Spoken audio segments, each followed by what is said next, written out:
இன்னைக்கு ஒரு வித்தியாசமான சைக்கோ த்ரில்லர் படம் தான் பார்க்க போறோம். படத்தோட பேரு பிக் பேபி. இப்பதான் 2 நாளைக்கு முன்னாடி ரிலீஸ் ஆயிருந்திருக்கு. படத்தோட கதையை பத்தி பார்த்தோம் அப்படின்னா, மனுஷனுக்கு எப்ப இருந்து இந்த கதை சொல்ற பழக்கமும் கதை கேட்கிற பழக்கமும் இருக்குதுன்னு நினைக்கிறீங்க? மனுஷன் எந்த வசதியும் இல்லாம காட்டுக்குள்ள குகையில வாழ்ந்துட்டு இருந்த காலத்துல இருந்து அவனுக்கு இந்த பழக்கம் இருக்குது அப்படிங்கறத சொல்றாங்க. இப்ப கூட பாத்தீங்க அப்படின்னா, நான் கதை சொல்லிக்கிட்டு இருக்கேன், நீங்க அதை கேட்டுக்கிட்டு இருக்கீங்க. ஸோ இப்படிதான் இந்த உலகத்துக்கு தன்னோட கதையை சொல்லணும், தன்னோட கற்பனையை அந்த உலகத்துக்கு காட்டணும் அப்படின்னு ஆசைப்படுற ஒருத்தன் தான் இந்த படத்தோட ஹீரோ. இப்படிதான் அவன் ஒரு கதையை எழுத ஆரம்பிக்கிறான். ஆனா அந்த கதையை எழுத ஆரம்பிச்சதுக்கு அப்புறமா அவன் எழுதுற ஒவ்வொரு சீனுமே அவனை சுத்தி இருக்கிற நிஜ உலகத்துல நடக்கிறத அவன் கவனிக்க ஆரம்பிக்கிறான். பிரச்சனை எங்க ஆரம்பிக்குது அப்படின்னு பார்த்தோம்னா, இவனோட கதையில கற்பனையா வர்ற ஒரு சைக்கோ கேரக்டர் உண்மையிலேயே நம்மளோட உலகத்துக்குள்ள வந்தா எப்படி இருக்கும், வந்து இங்க இருக்கிற மனுஷங்களை கொலை பண்ண ட்ரை பண்ணா எப்படி இருக்கும். ஸோ அப்படி ஒரு பிரச்சனையில தான் இவன் மாட்டிக்கிறான். கடைசியில அந்த கொலைகாரனை தடுத்தானா இல்லையா, அவனால என்ன ஆச்சு அப்படிங்கிறதா இந்த படம். ஸோ படத்தை பார்க்கறதுக்கு முன்னாடி நீங்க நம்ம சேனலை சப்ஸ்கிரைப் பண்ணல அப்படின்னா சப்ஸ்கிரைப் பண்ணி அந்த பெல்லைக்கான ஆள்ல போட்டுருங்க. வீடியோ பிடிச்சிருந்தது அப்படின்னா அந்த லைக் பட்டனையும் ஹைப் பட்டனையும் தட்டி விட்டுட்டு அப்படியே அந்த வீடியோ கண்டினியூ பண்ணுங்க. படம் எங்க ஆரம்பிக்குது அப்படின்னு பார்த்தோம்னா, இவன் தான் நம்ம படத்தோட ஹீரோ. இவனோட பேரு ஆடம். இவன் ஒரு ரைட்டர். இந்த படத்துக்குலாம் கதை எழுதுவாங்க இல்லையா, அந்த மாதிரி ஒரு ஆளு. இவன் எழுதின ஒரு கதை இப்போ ரீசெண்டா படமாகி அந்த படம் ரிலீஸ் ஆயிருந்திருக்கு. அந்த படத்துக்கு யூடியூப்ல உட்காந்துட்டு 2 பேர் ரிவ்யூ கொடுக்குறேன் அப்படின்னு சொல்லிட்டு பேசிக்கிட்டு இருக்கானுங்க. அதை இவன் கேட்டுக்கிட்டு இருக்கான். அதில் அவனுக்கு என்ன சொல்றானுங்க அப்படின்னா, படம் சுத்தமாவே நல்லா இல்லை, அதுலயும் அந்த கதை அறுத முக்கையா இருக்குது, இந்த கதை எழுதினவன் இதுக்கு மேல கதை எழுதி நம்மளை சாவடிக்கிறதுக்கு பொதுவாக அவன் சாகலாம் அப்படிங்கிற மாதிரி ரொம்பவே ஹார்டா பேசிட்டு இருக்கானுங்க. இது எல்லாத்தையும் கேட்டுக்கிட்டு ரொம்பவே டென்ஷன் ஆகிட்டு இருக்கான். அந்த ஹெட்ஃபோன் எல்லாத்தையும் தூக்கி வீசிக்கிட்டு இருக்கான். ஆனா அவனோட கேர்ள் ஃப்ரெண்டு தான் ரொம்பவே சப்போர்ட் பண்றாங்க. இந்த மாதிரி விஷயத்தையெல்லாம் கண்டுக்காத, ஒரு 2 பேருக்கு பிடிக்கலனா என்ன, பிடிச்ச நிறைய பேர் வெளியில இருப்பாங்க, அவங்கெல்லாம் அந்த மாதிரி பேசணும்னு அவசியம் கிடையாது அப்படிங்கிற மாதிரி அவனை சமாதானப்படுத்துறாங்க. ஆனா அவங்க கிட்ட கூட சண்டை போட்டுட்டு தான் போறான். அதுக்கப்புறமா நைட்டு சாப்பிடும்போது கூட 2 பேருக்குமே சண்டை ஆகுது. இவனுக்கு என்ன பிரச்சனை அப்படின்னா, நம்மளோட கதையை மற்றவங்க சரியா புரிஞ்சுக்க மாட்டேங்கிறாங்க, அதுல உள்ள டீடைல்ஸை சரியா கவனிக்க மாட்டேங்கிறாங்க அப்படின்னு சொல்லிட்டு எல்லா ரைட்டருக்குமே இருக்கிற அதே பிரச்சனை தான் இவனுக்குமே இருக்குது. சாப்பிடும்போது கூட அதை பத்தியே பேசிக்கிட்டு இருக்கான். அதுக்கு அவங்க கேர்ள் ஃப்ரெண்ட் என்ன சொல்றாங்க அப்படின்னா, நீ கதை எழுதி கொடுக்குற, அவங்க உனக்கு காசு கொடுக்குறாங்க, அதோட விட வேண்டியதானே, மற்றவங்களுக்கு பிடிச்சா என்ன பிடிக்கலனா என்ன, உனக்கு அவார்டு கொடுத்தா என்ன கொடுக்கலனா என்ன அப்படிங்கிற மாதிரி பேசிடுறாங்க. இதை கேட்ட உடனே அவனுக்கு பயங்கரமா ஹேர்ட் ஆகுது. அப்படின்னா அவார்டு கொடுக்குற அளவுக்கு என்னோட கதை ஒன்றும் ஒர்த்து இல்லை அப்படின்னு சொல்றியா அப்படிங்கிற மாதிரி மறுபடியும் அவங்க கூட சண்டைக்கு தான் போறான். அதுக்கப்புறமா அவங்க சாப்பிட்டுட்டு தூங்க போயிடுறாங்க. நைட்டு கூட தூங்காம உட்காந்து ஏதாவது எழுதணும் அப்படின்னு சொல்லிட்டு ட்ரை பண்ணிக்கிட்டே இருக்கான். ஸோ இவங்க எல்லாருமே வாயை பொழக்கிற அளவுக்கு இவனுக்கு எல்லாத்துக்குமே பிடிச்ச மாதிரி ஒரு கதையை எழுதணும் அப்படின்னு சொல்லிட்டு ட்ரை பண்ணிக்கிட்டு இருக்கான். அப்படியே உட்காந்து யோசிச்சுக்கிட்டே இருந்தவன் எந்த ஐடியாவும் வராம அப்படியே தூங்கி போயிடுறான். திடீர்னு நைட்டு அவனுக்கு ஏதோ ஒரு சத்தம் கேட்குது. எந்திரிச்சு போய் தண்ணியை குடிச்சிட்டு வந்து நிற்கும் போது தான் வெளியில இருந்து ஏதோ சத்தம் கேட்குற மாதிரி அவனுக்கு தோணுது. கதவை திறந்துட்டு வெளியில போய் பார்க்க அங்கே யாருமே இல்லை. திடீர்னு அங்கே பார்த்தோம் அப்படின்னா ஒரு சைக்கோ கொலைகாரன் முகமுடி மாட்டிட்டு அங்கே நிற்கிற மாதிரி தெரியுது. இவன் திரும்பி அந்த பக்கம் பார்க்க டக்குன்னு அந்த உருவம் காணாமல் போயிருது. உண்மையிலே இருக்குதா இல்லை நம்மளுக்கு தான் அந்த மாதிரி காட்டுறாங்களா அப்படிங்கிறது தெரியல. அதுக்கப்புறமா அப்படியே அவனோட பெட்ரூம் பக்கம் போக அந்த சைக்கோ கொலைகாரன் வெளியில ஒருத்தர் நின்றுனால அங்கே அந்த சைக்கோ கொலைகாரன் கையில் ஒரு பெரிய கோடாரி எடுத்துட்டு அவனோட கேர்ள் ஃப்ரெண்டை வெட்டுற மாதிரி அவனுக்கு தெரியுது. டக்குன்னு அங்கேருந்து கட் பண்ணா அப்படியே இது எல்லாமே கனவு. அவனோட கனவுல இது எல்லாமே வந்திருக்குது. அடுத்த நாள் காலையில் அவனோட கேர்ள் ஃப்ரெண்டு கிட்ட இது எல்லாத்தையும் சொல்றான். அந்த கனவு எனக்கு வந்துச்சு, ஆனால் அது கனவு மாதிரியே இல்லை, எனக்கு ரொம்ப ரியலாக ஃபீல் ஆச்சு, நான் உண்மையிலேயே அங்கே இருந்த மாதிரி இருந்துச்சு, நான் எந்திரிச்சக்கப்புறம் கூட என்னால் அதுலேருந்து வெளியில் வர முடியல அப்படிங்கிற மாதிரி சொல்கிறான். அந்த இடத்துல தான் அவங்க சூப்பராக ஒரு ஐடியா கொடுக்குறாங்க. உனக்கு அது அவ்வளோ ரியலாக ஃபீல் ஆச்சு அப்படின்னா அதையே உன்னோட ஐடியாவை எடுத்துட்டு அதுலேருந்து ஒரு கதை எழுதலாம்ல அப்படிங்கிற மாதிரி கேட்குறாங்க. அவனுக்கும் இதை கண்டினியூ பண்ணலாம், இதை வச்சு ஒரு கதை எழுதலாம் அப்படிங்கிற மாதிரி தோணுது. அதுக்கப்புறமா அவனோட கேர்ள் ஃப்ரெண்டு வேலை கிளம்பி போயிடுறாங்க. அங்கே இருந்த பொருள் எல்லாத்தையுமே எடுத்து வச்சுக்கிட்டு இருக்கும்போது தான் அந்த பெட்ல அந்த சைக்கோ கொலைகாரன் நேற்று அவனோட கேர்ள் ஃப்ரெண்டை கொலை பண்ணுற மாதிரி இவனுக்கு கனவு வந்துச்சுல, அவன் எந்த இடத்துல வெட்டினானோ அதே இடத்துல அந்த பெட்ஷீட்டு நேராக கிழிஞ்சிருக்கிறத இவன் கவனிக்கிறான். கனவுல நடந்த ஒரு விஷயம் எப்படி நேரில் இருக்கிற ஒரு பெட்ஷீட்டை கிழிச்சிருக்க முடியும் அப்படின்னு சொல்லிட்டு இவனுக்கு சுத்தமாக ஒன்றுமே புரியல. அதுக்கப்புறமா அவனோட ஃப்ரெண்டை பார்க்க போகிறான். அவனுமே அவனை மாதிரி ஒரு ரைட்டர் தான். ஒரு காஃபி ஷாப்பில் உட்காந்து பேசிக்கிட்டு இருக்கானுங்க. அப்போ அவங்ககிட்ட இதை பற்றி சொல்லும்போது, பெட்ஷீட் கிழிஞ்சதெல்லாம் ஒரு விஷயமா, அது ஏற்கனவே கூட கிழிஞ்சிருந்திருக்கலாம், நீ ஏற்கனவே அதை பார்த்துருந்துருக்கலாம், அது உன் கனவுல வந்திருக்கும், இவ்வளோதான் அப்படிங்கிற மாதிரி சொல்கிறான். அது எல்லாத்தையும் விட நீ சொல்கிற ஐடியா கொஞ்சம் நல்லா இருக்கிற மாதிரி தெரியுது, அந்த கொலைகாரனை வச்சு ஒரு கதை எழுது அப்படின்னு சொல்லிட்டு இவனுமே இவனை என்கரேஜ் பண்ணுறான். அதுக்கப்புறமா அவங்ககிட்ட எல்லாத்தையும் பேசி முடிச்சுட்டு சரி ரெஸ்ட் ரூம் போயிட்டு வீட்டுக்கு போகலாம் அப்படின்னு சொல்லிட்டு மூஞ்சி கழுவிக்கிட்டு இருக்கான். அப்போ அந்த கண்ணாடியில் யாரோ பிக் பேபி வாஸ் ஹியர், நான் இங்கே தான் இருந்தேன் அப்படின்னு சொல்லிட்டு எழுதி வச்சிருந்திருக்காங்க. ஒரு 2 செகண்டுக்கு முன்னாடி பார்த்தப்போ இங்கே இல்லை, இது எப்படி திடீர்னு நீங்கள் வந்திருக்க முடியும் அப்படின்னு சொல்லிட்டு எங்கேயுமே அவனுக்கு ஒன்றுமே புரியல. பயத்தோடய எந்திரிச்சு வெளியில வரான். அப்பதான் ஒரு 2 பேர் உட்காந்து பேசிக்கிட்டு இருக்கிறத கவனிக்கிறான். இந்த வாய்ஸை எங்கேயோ கேட்டிருக்கமே அப்படின்னு நினைக்கும் போது தான் ஃபர்ஸ்ட் சீன்ல அந்த மூவி ரிவ்யூ கொடுத்துட்டு இருந்தானுங்கல்ல யூடியூப்ல, அவனுங்க 2 பேர் தான் இங்க உட்காந்து பேசிக்கிட்டு இருக்கானுங்க. ஏற்கனவே நடக்கிறது எதுவும் ஒன்றும் புரியாம குழப்பத்தில் இருந்தவன் இவனுங்களை பார்த்த உடனே இன்னும் கோவப்படுறான். இவனோட கதையை நல்லா இல்லைன்னு சொன்னதுக்காக அங்க இருந்த காஃபி எல்லாம் எடுத்து அவனுக்கு மேல ஊத்தி அவனோட சண்டை போட்டுட்டு அங்க இருந்து கிளம்புறான். அதுக்கப்புறமா அவனோட கேர்ள் ஃப்ரெண்டுக்கு தெரிஞ்சா பயப்படுவா அப்படின்னு சொல்லிட்டு அந்த பெட்ஷீட் எல்லாம் மாத்திட்டு புது பெட்ஷீட் வாங்கிட்டு வந்து போட்டிருந்திருக்கான். என்னதான் அவன் கதை எழுதி காசு சம்பாரிச்சாலும் தினசரி செலவுகள்லாம் காசு வேணும்ல, அதுக்கு அவங்க கேர்ள் ஃப்ரெண்டு தான் ரொம்பவே சப்போர்ட்டிவா இருக்காங்க. அவங்க வேலைக்கு போய் தான் அந்த காசெல்லாம் கொடுத்துக்கிட்டு இருக்காங்க. அவங்க இந்த புது பெட்ஷீட்டை பார்த்துட்டு பழசு என்னாச்சு, எதுக்காக மாற்றிருக்க அப்படிங்கிற மாதிரிலாம் கேட்குறாங்க. இவனும் ஏதோ ஒன்று சொல்லி சமாளிச்சிடுறான். அதுக்கப்புறமா அன்றைக்கி நைட்டு தூங்கிட்டு இருக்கும்போது திடீர்னு இவன் மேலே தண்ணி விழுகிற மாதிரி தெரியுது. எந்திரிச்சு பார்க்க அவன் முன்னாடி ஒரு குட்டி பையன் வந்து நிற்கிறான். அப்படியே தொப்பையாக நனைஞ்சு போய் நின்றுட்டு இருக்கான். பார்க்கறக்கே ரொம்பவே கோவமாக ஒரு மாதிரி பயமுறுத்துற மாதிரி நின்றுக்கிட்டு இருக்கான். அவன் என்ன சொல்கிறான் அப்படின்னா, எனக்கு நீந்த தெரியாது, எனக்கு நீச்சல் அடிக்க தெரியாது. அதை பார்த்து அவங்க எல்லாருமே என்ன ஏளனம் பண்ணுறாங்க, என்ன புள்ளி பண்ணுறாங்க. அதோட நேரத்தில் அவங்க என்ன பண்ணாங்க தெரியுமா, என்ன அந்த தண்ணிக்குள்ளே பிடிச்சி தள்ளி விட்டுட்டாங்க. நான் அப்படியே அந்த தண்ணிக்குள்ளே மூழ்கி கீழே போயிட்டேன். என் நுரையீரலேருந்து என் மூளை வரைக்கும் எல்லாமே பாதி முழுகிருச்சு.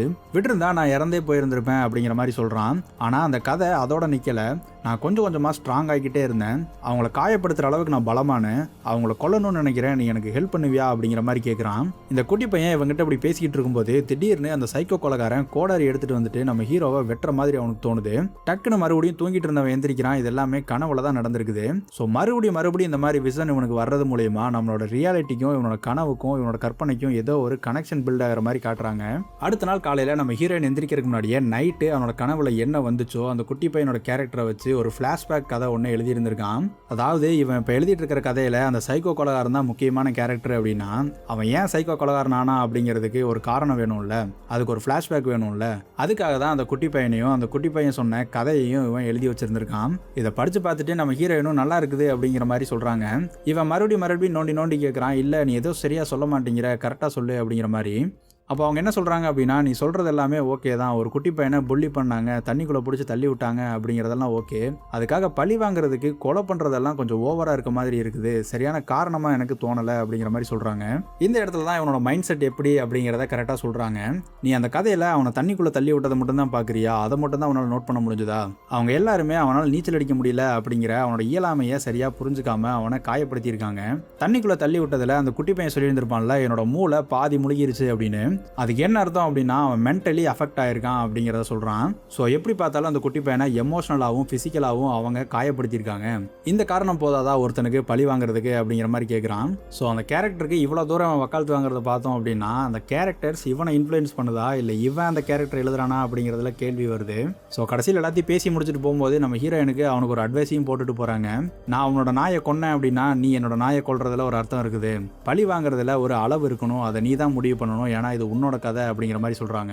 அவ போனதுக்கு அப்புறமா மறுபடியும் அந்த கதையை எழுத ஆரம்பிக்கிறான். அப்போ அந்த கதையில விசித்திரமா ஒரு ஆளு, பார்த்தவங்க எல்லாரும் பயப்படுற மாதிரி ஒரு ஆளு ஒரு கடையில போயிட்டு ஒரு குழந்தையோட மாஸ்கை வாங்குற மாதிரி அவன் எழுதிக்கிட்டு இருக்கான். அந்த சீனை எழுதி முடிச்சுட்டு ரொம்ப நாளைக்கு அப்புறமா சிரிக்கிறான். சரி பரவாயில்ல, ஒரு நல்ல ஐடியா கிடைச்சிருக்கு, ஒரு நல்ல சீன் எழுதியிருக்கும் அப்படின்னு சொல்லிட்டு. அப்போ இவனோட வீட்டோட காலிங் பெல் அடிக்கிற மாதிரி இவனுக்கு சத்தம் கேட்குது. இவனும் வந்து யாரு அப்படின்னு சொல்லிட்டு கதவை திறந்து பார்க்குறான். வெளியில யாருமே இல்லை. திடீர்னு பார்த்தோம் அப்படின்னா இவன் கனவுல ஒரு மாஸ்க் ஒன்று யோசிச்சான்ல, எக்ஸாக்டா அதே மாதிரி ஒரு மாஸ்கை மாட்டிக்கிட்டு யாரோ ஒருத்தர் இவன் முன்னாடி வந்து இவனை பயமுறுத்துறாங்க. ஒரு செகண்ட் அவனுக்கு உயிரே இல்லை, ஆளு கீழே விழுந்து அலறிட்டான். யார் அது அப்படின்னு பார்த்தோம்னா நம்ம ஹீரோயின் தான் அந்த மாஸ்கை மாட்டிட்டு இவனை வந்து பயமுறுத்தி இருந்திருக்காங்க. அதுக்கப்புறமா அவனை பார்த்து பயங்கரமா சிரிக்கிறாங்க. ஷாப்பிங் போயிருந்தேன், அங்கே இந்த மாஸ்கை பார்த்தேன், நீ எழுதுற கதைக்கு இது கரெக்டாக இருக்கும்னு நினைச்சேன், அதனால தான் இதை வாங்கிட்டு வந்தேன், இதை பார்த்தா அவனுக்கு ஏதாவது ஐடியா வரும்ல அப்படின்னு சொல்றாங்க. ஆனால் இது அவனால் நம்பவே முடியல. இப்போதான் அவனோட கதையில் ஒரு சீன் எழுதி இருந்திருப்பான், அந்த ஆளு போய் அந்த கடையில் அந்த மாஸ்கை வாங்குற மாதிரி. ஸோ அதே சீனை அப்படியே கொஞ்சம் கூட மாறாம நம்ம ஹீரோயின் வந்து சொல்லும் போது இவனுக்கு ஒண்ணுமே புரியல என்ன நடக்குது அப்படின்னு. அதையே யோசிச்சுக்கிட்டு இருக்கான். அதுக்கப்புறமா இவனோட ஃப்ரெண்ட்ஸ் எல்லாம் வீட்டுக்கு வராங்க அப்படின்னு சொல்லிட்டு சாப்பிட்றதுக்கு நிறைய பொருளெல்லாம் வாங்கணும்னு சொல்லிட்டு இவனே கடைக்கு கிளம்பி போகிறான். அங்கே ஒரு பொண்ணை பார்க்குறான். அந்த பொண்ணை பார்த்ததுமே இவனுக்கு ஏதோ தோணுது, ஏதோ ஒரு உள்ளுணர்வு சொல்லிக்கிட்டே இருக்கு, அந்த பொண்ணை ஃபாலோ பண்ணு அப்படிங்கிற மாதிரி. அந்த பொண்ணை கடையில் சிகரெட் வாங்கிட்டு அங்கேருந்து வெளியில் போகிறா. இவளை ஃபாலோ பண்ணிக்கிட்டு அவனும் பின்னாடியே போகிறான். அப்படி அந்த பொண்ணு ஒரு பில்டிங்கை கிராஸ் பண்ணும்போது திடீர்னு இவனோட கனவுல ஒரு கொலைகாரன் வந்தான்ல, அவன் இங்கே வந்து கையில் கோடாரி எடுத்து அந்த பொண்ணை பயங்கரமாக அடித்து கொலை பண்ணுறதை அவன் பார்க்குறான். அவ்வளோதான், ஆளுக்கு கை காலே ஓடலை, வெடத்து போயிடுறான். அவனோட வீட்டுக்கு அவசரமாக வர்றான். வீட்டுக்கு வந்த உடனே உட்காந்து மூச்சு வாங்குறதுக்கு அவ்வளோ சிரமப்படுறான். நம்ம ஹீரோயினுக்கு ஒன்றுமே புரியல, எதை பார்த்துட்டு வந்து இவன் இப்படி பயந்து போய் உட்காந்துக்கிட்டு இருக்கான் அப்படின்னு சொல்லிட்டு கொஞ்சம் கொஞ்சமாக அவனை சமாதானப்படுத்திட்டு அவங்ககிட்ட பேச ஆரம்பிக்கிறாங்க. அப்போ தான் நடந்த எல்லாத்தையுமே அவனும் சொல்கிறான். என் கதையில் வந்து அந்த பிக் பேபின்ற கேரக்டர் ஒரு பொண்ணை நிஜத்தில் கொலை பண்ணுச்சு, நான் அதை பார்த்துட்டு வந்தேன் அப்படின்னு. கொஞ்ச நேரத்துக்கு முன்னாடி இவனை பிராங்க் பண்ணாங்கல்ல, அந்த மாதிரி இவன் நம்மளை பிராங்க் பண்ணுறானோ அப்படின்னு நினச்சிட்டு சும்மா ஏதாவது சொல்லிட்டு இருக்காத அப்படிங்கிற மாதிரி சொல்கிறாங்க. அதுக்கப்புறமும் கூட அவன் மறுபடியும் அதையே சொல்ல, சரி ஓகே நீ சொல்கிறத நான் நம்பணும் அப்படின்னு அப்படின்னா எனக்கு கூட்டிட்டு போயிட்டு அந்த இடத்த காட்டு அப்படின்னு சொல்றாங்க. நீ சொல்றது உண்மைனா அந்த பொண்ணோட டெட் பாடி அங்கே தானே கிடக்கும், அதை நான் பார்க்கணும் அப்படிங்கிற மாதிரி கேட்குறாங்க. 2 பேரும் கிளம்பி அந்த இடத்துக்கு போறாங்க. ஆனால் இப்போ பார்த்தோம் அப்படின்னா அவன் சொன்ன விஷயம் நடந்ததுக்கு துளி அளவு கூட எந்த சம்மந்தமுமே இல்லாத மாதிரி இருக்குது அந்த இடம். ஒரு ரத்தக்கரை இல்லை, அந்த பொண்ணோட டெட் பாடி கிடையாது, அங்கே எந்த பொருளுமே அங்கே இங்கேயும் கீழே விழுகல, எல்லாமே நார்மலாக இருக்குது. இதை பார்த்துட்டு நம்ம ஹீரோயின் அதை தான் அவங்ககிட்ட கேட்குறாங்க, ரொம்பவே நார்மலாக இருக்குது, இங்கே ஒன்றுமே இல்லையே அப்படிங்கிற மாதிரி. அப்போ அவன் என்ன சொல்கிறான் அப்படின்னா, ஒருவேளை அந்த கொலைகாரன் எல்லாத்தையும் சரி பண்ணி வச்சுட்டு போயிருந்திருக்கலாம், எந்த சாட்சியும் விட்டுறக்கூடாது அப்படின்னு சொல்லிட்டு அந்த பொண்ணோட டெட் பாடி கூட அவன் எடுத்துகிட்டு போயிருந்திருக்கலாம் அப்படிங்கிற மாதிரி சொல்கிறான். சரி நீ சொல்கிற மாதிரியே வச்சுக்கிட்டா கூட ரத்தக்கரையாவது இருக்கணுமே, அது கூட இல்லையே அப்படிங்கிற மாதிரி கேட்குறாங்க. நீ இந்த கதையை யோசிச்சு தேவையில்லாமல் இந்த மாதிரி விஷயம்லாம் உனக்கு தோணுது, கொஞ்ச நாளைக்கு அது எல்லாத்தையும் எடுத்து ஓரக்கட்டி வை, கொஞ்ச நாளைக்கு இதுலேருந்து பிரேக் எடுத்துக்கோ, அதுதான் உனக்கு நல்லது அப்படிங்கிற மாதிரி அட்வைஸ் பண்ணி அவன் அங்கேருந்து கூட்டிகிட்டு போகிறாங்க. நம்ம ஹீரோயினுக்காக அவன் ஒத்துக்கிறான், அந்த மாதிரி எதுவுமே நடக்கல, நான் பார்த்தது என்னோட கற்பனை தான், என் கதை தான் என்னை இந்த மாதிரி யோசிக்க வைக்குது அப்படின்னு சொல்லிட்டு. ஆனால் உண்மையிலேயே உள்ளுக்குள்ளே அவனுக்கு அதெல்லாமே உண்மையிலே நடந்த மாதிரி ஃபீல் ஆகுது. அதுக்கப்புறமா வீட்டுக்கு போகிறானுங்க. அவனோட ஃப்ரெண்டும் அவனோட ஒய்ஃபும் வந்திருக்காங்க. எல்லாம் பேசிக்கிட்டே சாப்பிட்டுக்கிட்டு இருக்காங்க. அங்கே தான் அவனோட ஃப்ரெண்டு வாயை விட்டு உளறிடுறான். இவன் அன்னைக்கு சொல்லியிருந்திருப்பான்ல, நைட்டு என் கனவுல ஒரு கொலைகாரன் வந்தான், காலையில் எந்திரிச்சு பார்க்கும்போது அவன் வெட்டின இடத்துல அந்த பெட்ஷீட் கிழிஞ்சிருந்தது அப்படின்னு. அதை நம்ம ஹீரோயின் முன்னாடியே அவன் ஃப்ரெண்டு போட்டு உடைக்க, நம்ம ஹீரோயினுக்கு இந்த விஷயம் தெரியாது இல்லையா. நம்ம ஹீரோ என்ன சொல்லியிருந்திருப்பான், அந்த பெட்ஷீட்டு பழசாயிருச்சு, அதனால தான் மாற்றிருந்தேன் அப்படிங்கிற மாதிரி சமாளிச்சிருந்திருப்பான். ஸோ இப்போ கையங்களவமாக மாட்டிக்கிறான். அதுக்கப்புறமா அவனோட ஃப்ரெண்டெல்லாம் போனதுக்கப்புறம் தான் நம்ம ஹீரோயின் கேட்குறாங்க, ஏன் என்கிட்ட இந்த விஷயத்த மறைச்ச, அவன் சொல்கிறது உண்மையா அப்படிங்கிற மாதிரி கேட்குறாங்க. அது எனக்கே புரியல, என் கனவுல வர்றது இங்கே நடக்கிறதெல்லாம் உண்மையா பொய்யான்னு என்னாலே புரிஞ்சுக்க முடியல, அதனால தான் உங்ககிட்ட சொல்லலை அப்படிங்கிற மாதிரி சொல்கிறான். அப்போ கூட நம்ம ஹீரோயின் இவனை விட்டு கொடுக்காம தான் நடந்துக்கிறாங்க, இவனுக்கு சப்போர்ட்டிவாக தான் இருக்கிறாங்க. சரி இந்த கதை எழுதுறதுனால அவனுக்கு இந்த மாதிரிலாம் தோணுது போல, கொஞ்சம் டிஸ்டர்ப்டாக இருக்கான், கொஞ்ச நாள் விட்டோம்னா சரியாயிரும் அப்படிங்கிற மாதிரி. ஆனால் அன்னைக்கு நைட்டு தூங்கிட்டு இருக்கும்போது கூட அந்த பிக் பேபி அப்படிங்கிற கொலைகாரன் மறுபடியும் நம்ம ஹீரோவோட ரூமுக்கு வர்றான். நம்ம ஹீரோயின் பக்கத்தில் தான் படுத்து தூங்கிட்டு இருக்காங்க. ஆனால் கொஞ்சம் கூட சத்த போடாமல் அவன் அப்படியே எந்திரிச்சு உட்கார்றான். இவனுக்கு 2 பேரும் பேசிக்க ஆரம்பிக்கிறானுங்க. அந்த கொலைகாரன் என்ன சொல்கிறான் அப்படின்னா, அவளோட பேச்சை கேட்காத, அவள் உன்னோட சக்ஸஸை தடுக்க பார்க்குறா, நீ கதை எழுதுறது அவளுக்கு பிடிக்கல, நீ இப்படி ஒரு ஃபெயிலியராக தோற்று போனவனா இருந்தால் தான் அவளுக்கு கீழே நீ இருக்க முடியும், அவள் உன்னை சப்போர்ட் பண்ணுற மாதிரி உன்னை கட்டுப்படுத்திக்கிட்டு இருக்கா அப்படிங்கிற மாதிரி சொல்கிறான். ஸோ நம்ம ஹீரோயினுக்கு ஆப்போசிட்டாக இவனை மேனிபுலேட் பண்ணிக்கிட்டு இருக்கான். அப்போ நம்ம ஹீரோ என்ன கேட்குறான் அப்படின்னா, நீ அவளை காயப்படுத்த மாட்டேல, அவளை எதுவும் பண்ண மாட்டேல அப்படிங்கிற மாதிரி நம்ம ஹீரோயினை பற்றி தான் கவலைப்படுறான். அப்போ அவன் என்ன சொல்கிறான் அப்படின்னா, என்னை அந்த நீச்சல் குளத்துக்குள்ளே தள்ளி விட்டாங்கல்ல, அவங்கள எல்லாத்தையுமே நான் பழி வாங்கணும்னு நினைக்கிறேன், நீ எனக்கு ஹெல்ப் பண்ண அப்படின்னா நான் அவளை எதுவும் பண்ண மாட்டேன், அப்படி இல்லை அப்படின்னா கண்டிப்பாக நான் அவளை கொன்றுவேன் அப்படிங்கிற மாதிரி மிரட்டுறான். நம்ம ஹீரோ இப்படி பேசிக்கிட்டு இருக்க சத்தம் அவளுக்கு கேட்குது. கண்ணை திறந்து அப்படியே முழிச்ச மாதிரி தான் இருக்கிறா. அப்படியே திரும்பி பார்க்க இப்போ அந்த பிக் பேபி இல்லை, நம்ம ஹீரோ மட்டும் உட்காந்து தனியாக பேசிக்கிட்டு இருக்கிற மாதிரி அவங்களுக்கு தெரியுது. ஸோ இதுக்கு மேலே இங்கே இருக்க முடியாது அப்படின்னு சொல்லிட்டு அடுத்த நாள் காலையில் இவனுக்கு ஒரே ஒரு நோட்டு மட்டும் எழுதி வச்சுட்டு நம்ம ஹீரோயின் அங்கேருந்து கிளம்பிடுறாங்க. என்னால் இதுக்கு மேலே முடியல, எனக்கு உன்னை பார்க்கும்போது ரொம்பவே பயமாக இருக்குது, கொஞ்ச நாளைக்கு நம்ம தனியாக இருக்கிறதா நல்லது அப்படின்னு சொல்லிட்டு கிளம்பி போயிருந்திருக்காங்க. இதை பார்த்துட்டு நம்ம ஹீரோயினுக்கு கால் பண்ண ஆரம்பிக்கிறான். ஆனால் கால் அவங்க அட்டன் பண்ணவே இல்லை. அந்த நேரத்தில் மறுபடியும் உன்னோட காலிங் பெல் அடிக்குது. வீட்டு கதவை யாரோ தட்டுற மாதிரி தெரியுது. வெளியில் போய் பார்க்க ஒரு பொண்ணு ஸ்விம்மிங் ட்ரெஸ்ஸோட வந்து நிற்கிறா. நான் உங்ககிட்ட கொஞ்சம் பேசணும், வீட்டுக்குள்ளே வரட்டுமா அப்படிங்கிற மாதிரி கேட்குறா. ஆனால் நம்ம ஹீரோக்கு தெரியாத பொண்ணை எப்படா வீட்டுக்குள்ளே வருது அப்படின்னு சொல்லிட்டு அவன் கொஞ்சம் யோசிக்கிறான். எனக்கு உன்னோட ஹெல்ப் வேணும், உன்னால் மட்டும் தான் என்னை காப்பாற்ற முடியும், கொஞ்சம் உள்ளே போய் பேசுவோமா அப்படிங்கிற மாதிரி கேட்டுட்டு வீட்டுக்குள்ளே வர்றா. வந்து என்ன சொல்கிறா அப்படின்னா, நான் வேணும்னே அவனை நீச்சல் குளத்துக்குள்ளே பிடிச்சி தள்ளி விடலை, அப்போ அவன் சின்ன பையனாக இருந்த மாதிரி நானும் சின்ன பொண்ணாக தான் இருந்தேன், எனக்கு அந்த விவரம் தெரியல, நான் தெரியாமல் தான் தப்பு பண்ணிட்டேன், என்னை காப்பாற்றணும் அப்படின்னா உன்னால் மட்டும்தான் முடியும், அந்த கொலைகாரங்கிட்ட இருந்து என்னை காப்பாற்று அப்படிங்கிற மாதிரி கேட்குறா. ஸோ என்ன அப்படின்னா, அந்த குட்டி பையனோட ஃப்ளாஷ்பேக் கதை ஒன்று சொன்னான்ல, அந்த கதையில் அவன் கூட ஸ்கூலில் படித்த ஒரு பொண்ணு தான் இவளோட பேர் அமெண்டா. ஸோ நேற்று நைட்டு அந்த கொலைகாரன் வந்து என்ன சொல்லியிருந்திருப்பான், என்னை தண்ணிக்குள்ளே பிடிச்சி தள்ளி விட்டவங்க எல்லாத்தையும் நான் கொலை பண்ணணும்னு நினைக்கிறேன், பழி வாங்கணும்னு நினைக்கிறேன், எனக்கு நீ அதை ஹெல்ப் பண்ணு அப்படின்னு சொல்லி கேட்டிருந்திருப்பான்ல. ஸோ நீ அதை பண்ணாத, அவனுக்கு ஹெல்ப் பண்ணாத, நீ எனக்கு ஹெல்ப் பண்ணு, நீ அவங்ககிட்ட இருந்து என்னை காப்பாற்று அப்படிங்கிற மாதிரி கேட்குறா. ஸோ எப்படியா இருந்தாலும் அந்த கதை எழுத போகிறது இவன் தானே, அதனால அந்த கேரக்டர்ஸ் எல்லாமே இவங்கிட்ட வந்து பேச ஆரம்பிக்குது. இவனுக்கு ஒன்றுமே புரியல, நீ யாருன்னு எனக்கு தெரியல, நீ என்ன பேசிக்கிட்டு இருக்கேன்னு எனக்கு சுத்தமாக புரியல, இங்கேருந்து கிளம்பு அப்படின்னு சொல்லிக்கிட்டு இருக்கான். திடீர்னு பார்த்தா அந்த பொண்ணை காணோம். எங்கடா போயிட்டா அதுக்குலாம் அப்படின்னு சொல்லிட்டு பார்க்கும்போது தான் பின்னாடி நின்றுட்டு உடம்பெல்லாம் ரத்தத்தோட ஒரு மாதிரி கத்துறா. அவன் பார்த்து அரண்டு போய் கீழே விழுகிறான். இந்த டைமில் மறுபடியும் உன்னோட ஃபோன் அடிக்குது. யாருன்னு பார்த்தா நம்ம ஹீரோயின் ஃபோன் பண்ணியிருந்திருக்காங்க. எடுத்து நம்ம ஹீரோயின் பேசுவாங்க அப்படின்னு பார்த்தோம்னா அந்த பிக் பேபி அப்படிங்கிற அந்த கொலைகாரன் தான் பேசுகிறான்.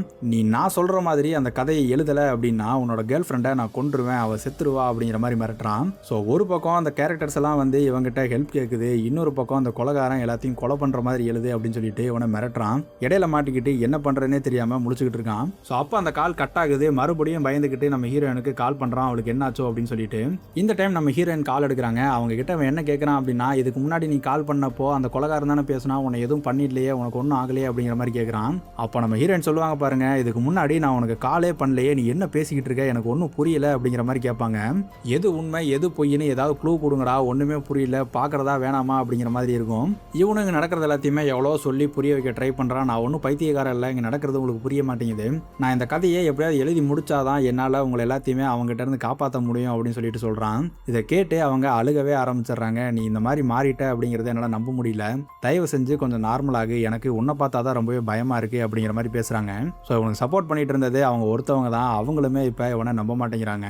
இப்போ மறுபடியும் அந்த கால் கட் பண்ணதுக்கு அப்புறமா அந்த நோட் ஒன்று எழுதி வச்சுட்டு போயிருந்தாங்கல்ல பேப்பரில், அதை எடுத்து பார்த்தா இப்போ மறுபடியும் அந்த காஃபி ஷாப்பில் கண்ணாடிலாம் எழுதி வச்சுட்டு போயிருந்தாங்கல்ல, பிக் பேபி வாஸ் ஹியர், நான் இங்கே தான் இருந்தேன் அப்படிங்கிற மாதிரி அதே மாதிரி இதில் எழுதியிருந்திருக்கு. அவ்வளோதான், இவனுக்கு ஒன்றுமே புரியல. இது எல்லாத்தையும் விட்டு ஒழிச்சாதான் நம்ம வாழ்க்கை ஏதாவது உருப்படும் அப்படிங்கிற மாதிரி நேராக போயிட்டு அந்த ஸ்கிரிப்டை டெலீட் பண்ணுறதுக்கு ட்ரை பண்ணுறான் லேப்டாப்ல இருந்து. அதை எடுத்து கொண்டு போய் அப்படியே அந்த ரீசைக்கிள் பின்ல போடலாம் அப்படின்னு போகும்போது திடீர்னு அந்த கொலகாரம் வர்றான். இவனை பிடிச்சி அடிச்சு அந்த டேபிளில் படுக்க வைக்கிறான். கையில் ஒரு கத்தியுமே வச்சிருக்கான். அந்த கத்தியை எடுத்து இவனோட கண்ணத்தில் ஒரு கோடை போட்டுட்டு இந்த கதையை டெலீட் பண்ணுனேன் அப்படின்னா அவ்வளோதான், உன்னோட கேர்ள் ஃப்ரெண்டை நான் உயிரோட விட மாட்டேன், ஒழுங்கு மரியாதையா நான் சொன்ன மாதிரி இந்த கதையை எழுதி முடி, எனக்கு அவங்க எல்லாத்தையுமே கொல்லணும் அப்படின்னு சொல்லிட்டு மிரட்டிட்டு போகிறான். இந்த பக்கம் அப்படியே நம்ம ஹீரோயின் கோச்சிக்கிட்டு எங்கே வந்திருக்கா அப்படின்னு பார்த்தோம்னா, நம்ம ஹீரோவோட ஃப்ரெண்டு இருந்தான்ல, அவனோட ஒய்ஃபும் இவ்வளோ ஃப்ரெண்டு, அதனால இவளோட வீட்டுக்கு கிளம்பி வந்திருக்கா. அவங்க நடந்து எல்லாத்தையுமே சொல்லிட்டு எனக்கு அவன் கூட இருக்கிறக்கே பயமா இருக்குது, நான் என்ன பண்றதுனே தெரியல அப்படிங்கிற மாதிரி அழுதுகிட்டு இருக்கா. ஆனா நம்ம மொட்டை தான் அவனுக்கு சப்போர்ட் பண்ணி பேசுறான். அவன் நம்மளோட ஆடம் உன்னை என்ன பண்ணிட போறான், உனக்காக அவன் கொலை பண்றது கூட தயங்க மாட்டான், அவன் போய் உன்னை ஏதாவது பண்ணிடுவான் பயப்படுறியா அப்படிங்கிற மாதிரி பேசுறான். அப்படியே இந்த பக்கம் வந்து நம்ம ஹீரோ என்ன பண்ணிட்டு இருக்கான் அப்படின்னு பார்த்தோம்னா, ஸோ இதை முடிச்சு வைக்கிறதுக்கு வேற வழியே இல்லை, நம்ம அந்த கதையை எழுதி முடிச்சுதான் ஆகணும், அவன் சொல்றது மாதிரி செஞ்சுதான் ஆகணும் அப்படின்னு சொல்லிட்டு அந்த கதையை உட்காந்து எழுத ஆரம்பிக்கிறான். அந்த குட்டி பையன் சொன்ன மாதிரி அவனை தண்ணிக்குள்ள தள்ளி விட்டாங்கல்ல, அதுக்காக ஒரு சில கேரக்டரை உருவாக்குறான். இவனே உருவாக்கி அவங்க எல்லாத்தையுமே அந்த கொலைகாரன் கொலை பண்ற மாதிரி எழுதுறான். ஒரு ஆளு அந்த கார் பார்க்கிங்ல அவனோட கேர்ள் ஃப்ரெண்டு கூட சாப்பிட்டுட்டு வீட்டுக்கு போகலாம் அப்படின்னு சொல்லிட்டு கார் எடுக்கிறதுக்காக போறான். அப்போ அந்த காரோட பேட்டரி டவுன் ஆயிட்டு அந்த காரு ஸ்டார்ட் ஆக மாட்டேங்குது.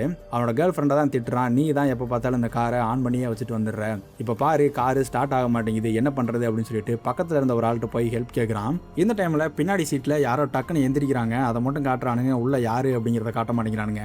ஆனா அவனும் ஹெல்ப் பண்ணாம அங்க இருந்து கிளம்பி போயிடுறான். அதுக்கப்புறமா மறுபடியும் அவனோட காருக்குள்ள வந்து உட்காரும் போது அவனோட கேர்ள் ஃப்ரெண்டை திட்டிக்கிட்டே இருக்கான். ஆனா அவகிட்ட இருந்து எந்த சத்தமுமே வரல. என்னதான் பண்றேன், நான் சொல்றது அவனுக்கு கேட்குதா இல்லையா அப்படின்னு சொல்லிட்டு அவளை தொடும்போது தான் அவளோட தலை அப்படியே உருண்டு வந்து அவனோட மடியில விழுகுது.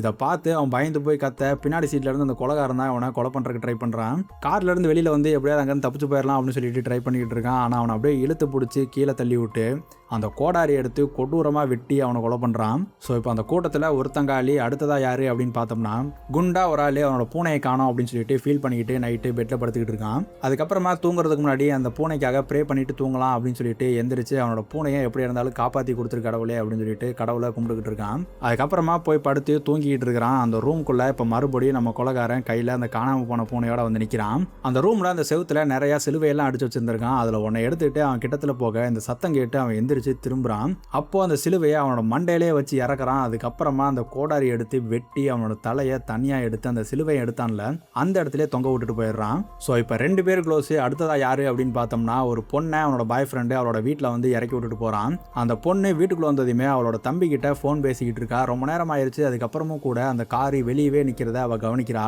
என்னாச்சுன்னு தெரியல, அந்த காரு ரொம்ப நேரமா வெளியவே நிற்குது, அவனுக்கு ஏதாவது பிரச்சனையா இருக்குமா அப்படின்னு சொல்லிட்டு ரூம் கதவை திறக்க போறா. ஆனா போன்ல பேசிக்கிட்டு இருந்தா அவனோட தம்பி வெளியில போகாத, ஏதாவது பிரச்சனையா கூட இருக்கலாம், உனக்கு ஏதாவது ஆயிரும் அப்படிங்கிற மாதிரி சொல்றான். நீ அவனுக்கு ஃபோன் பண்ணி பாரு, இல்ல மெசேஜ் பண்ணி பாரு, அவன் ஏதாவது ரிப்ளை பண்றானான்னு பார்ப்போம் அப்படிங்கிற மாதிரி சொல்றான். இந்த டைம்ல கரெக்டா காலிங் பெல் அடிக்குது. இவ கன்ஃபார்மே பண்ணிட்டா அவன் தான் வந்திருக்கான், நான் போய் கதவை திறக்க போறேன் அப்படின்னு.